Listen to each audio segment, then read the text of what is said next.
The woman supports her mother-in-law, her sister-in-law, and her young daughter through a very unusual profession, but her mother-in-law and sister-in-law believe this line of work is disgraceful, and they look down on her with deep contempt. Because of this, they spend her money while constantly speaking ill of her behind her back. Whenever her young daughter hears these hurtful words, she always steps forward immediately to defend her mother. For the sake of her daughter, the woman does not care about the judgmental eyes of her mother-in-law and sister-in-law. Her husband tragically lost his life during the war, and the once privileged life she had is gone forever. In order for the family to survive in a foreign land, she had no choice but to abandon her dignity and become a prostitute. Every afternoon, she leaves a dirty, cramped alley and heads to a bar, beginning a long night of work. Her name is Sophia, and though she is no longer young, she does everything she can to capture the attention of men. If she wants her family of 4 to avoid hunger, she must seize every single opportunity without wasting a second. Sometimes she dances for hours on end,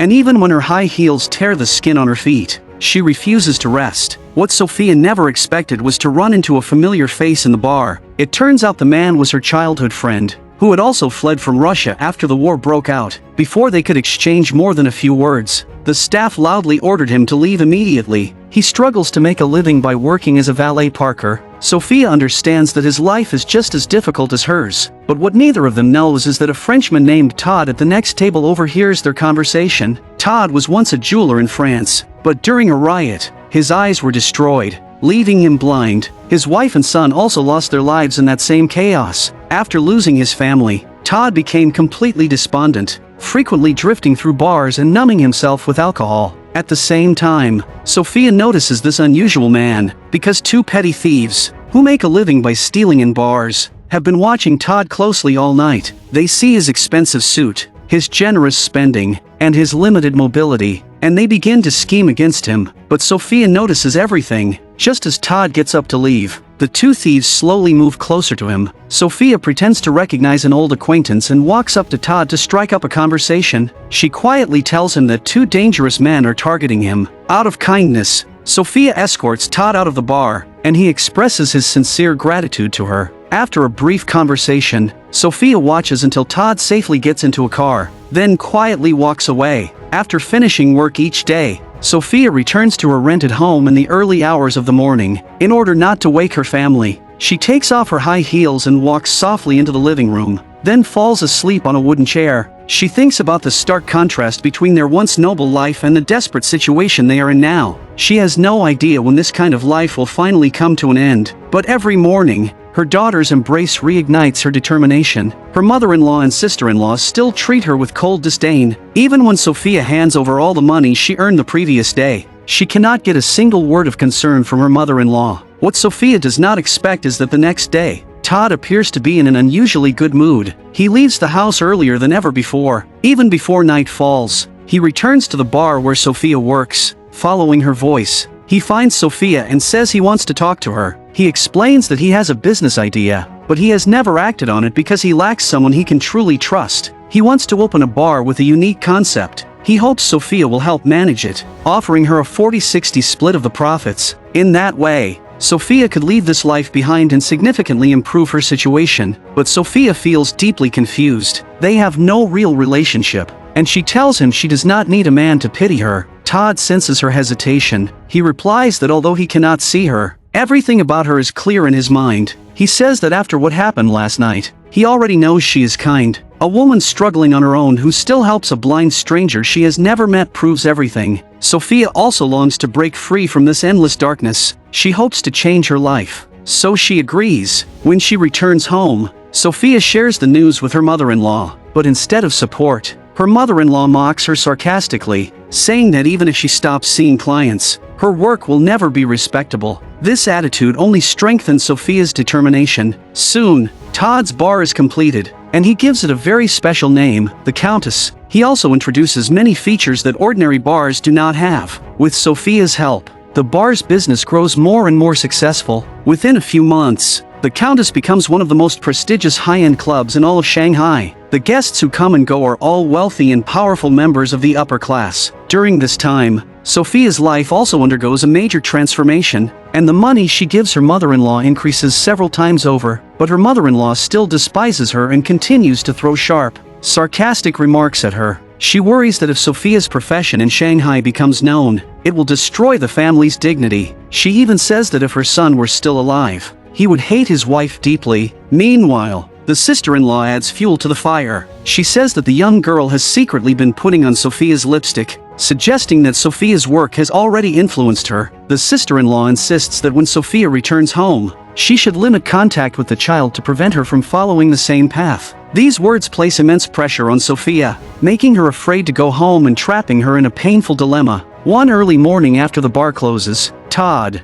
who has fallen asleep on a chair in the hall, is awakened by a familiar piano melody. When his wife was still alive, she used to play this very piece often. He follows the sound and discovers that Sophia has not gone home after work, and playing the piano gives her a rare moment of peace. Todd accidentally touches an instrument on the stage, startling Sophia. In the quiet of the night, these two people bound by similar fates begin to talk about their families, and Todd speaks about his wife and child. Todd says that in this chaotic world, Sophia is the first truly kind person he has met. Her presence makes him feel as if his wife has come back to life. After saying this, the heavy burden he has carried for years seems to lift from his heart. After Sophia leaves, the painful memories once again surround him. Just like Sophia, Todd has no family in Shanghai, and his blindness makes his loneliness even more profound. At night, he stays in his bar, and during the day, he sits in an open-air cafe holding a radio, remaining there for hours on end. On the way to pick up her daughter from school, Sophia runs into him again. Seeing Todd smiling for no clear reason, Sophia's daughter is drawn to him. The little girl approaches him and greets him innocently, and from her voice, Todd realizes that Sophia is standing right in front of him. The child's gentle greeting stirs Todd's longing for his son. He later goes to the cemetery, hoping to speak to his wife and child. In the days that follow, everything at the Countess continues as usual, but after opening their hearts to each other, Sophia and Todd seem to grow closer inside. No matter where Sophia is, Todd can always sense her presence. One day, a French diplomat arrives at the bar. The diplomat falls in love with Sophia at first sight and immediately begins to pursue her aggressively. After being rejected by Sophia, he quickly reveals his true nature. He begins to hurl cruel and offensive words at her as a form of retaliation. Todd hears everything from the side and can no longer contain his anger. Con chi diavolo crede di stare parlando? Chi l'ha fatta entrare?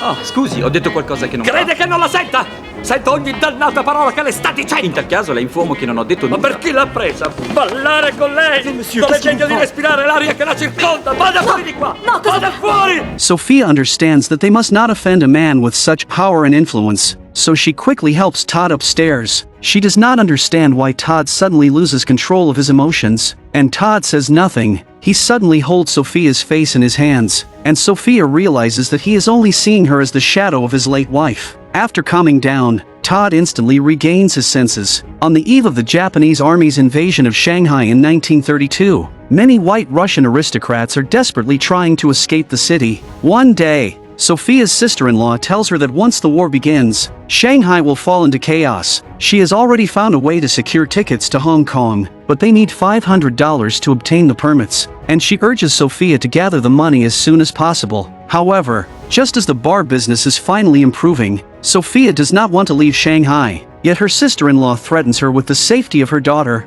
leaving Sophia no choice but to agree. But coming up with such a large amount of money on short notice is not easy. The next day, Todd invites Sophia and her daughter to take a walk in the park, but Sophia is clearly troubled. Sensing something is wrong, Todd asks her if she is facing any difficulties. Sophia has no choice but to tell him about the plan to go to Hong Kong. That very night, after the bar closes, Todd places $500 into Sophia's hand. He says that although he is reluctant to see her leave, he respects her decision. Perhaps going to Hong Kong will give them a more stable life. Sophia expresses her gratitude to him, saying that everything she does is for her young daughter. As their separation draws near, Todd asks for the first time if he can touch Sophia's face, because he wants to remember what she looks like forever. But what Sophia does not expect is that after she hands over the full $500 to her mother-in-law, her mother-in-law tells her that they only managed to secure 3 permits, so they cannot take Sophia with them. In that moment, Sophia sees clearly the cruelty of her sister-in-law. At a critical moment, they do not see her as family, and they have no intention of caring whether she lives or dies. For so many years, she alone has supported the entire household. Yet in the end, she is nothing more than a tool for them to make money. But now, As the Japanese army begins to enter Shanghai one after another, panic spreads among the people. The wealthy flee to Hong Kong, while the poor pack their belongings and return to their hometowns, leaving the city in complete chaos. Early the next morning, the mother-in-law and sister-in-law take Sophia's daughter and rush toward the dock. On the way, they run into a neighbor, and Sophia's daughter tells the neighbor that they are going to Hong Kong, while her mother will stay alone in Shanghai, and she hopes the neighbor can look after Sophia. The neighbor is confused by this and quickly returns to the rented house to find Sophia, asking her why she would give up her daughter. Perhaps this farewell will be forever, and they may never see each other again in this lifetime. Sophia suddenly comes to her senses and rushes toward the dock. At this moment, the Japanese army has already begun bombing Shanghai, while Todd sits alone in the bar, believing that Sophia has already left him. Listening to the sound of explosions, he no longer holds any hope for life and shows no fear of the bombing. Just then, his only friend in China comes to say goodbye. He urges Todd to leave as soon as possible, filled with sympathy for him. Before leaving, the friend tells him that he saw Sophia at the dock, running alone in a panic. Hearing this, Todd becomes deeply confused, because according to the boarding time, she should have already left with her family. Todd immediately makes a decision. At this point, all of his staff have already fled. Todd struggles out of the bar, feeling his way forward as he heads toward the dock to find Sophia.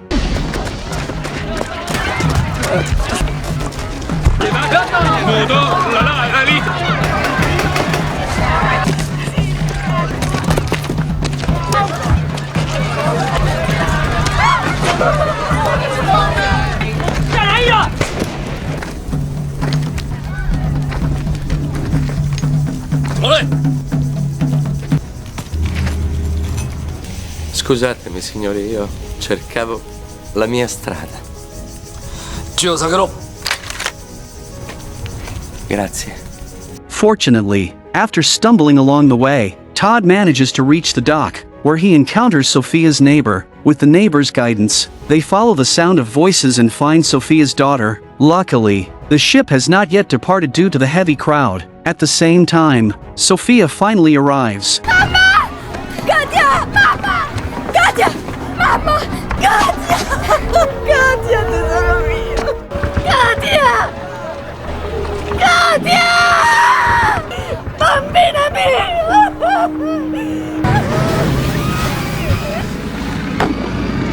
On the very day that Shanghai falls under full occupation, Todd uses his connections to purchase expensive tickets to Hong Kong. He successfully brings Sophia and her daughter aboard the ship bound for Hong Kong. It is in the most difficult moments that people reveal their truest emotions. Some show their ugliness, while others shine with extraordinary beauty. Todd and Sophia, bound by similar experiences, find mutual understanding and bring warmth to each other. After losing their loved ones and enduring the chaos of war, they still manage to reveal a rare and precious tenderness.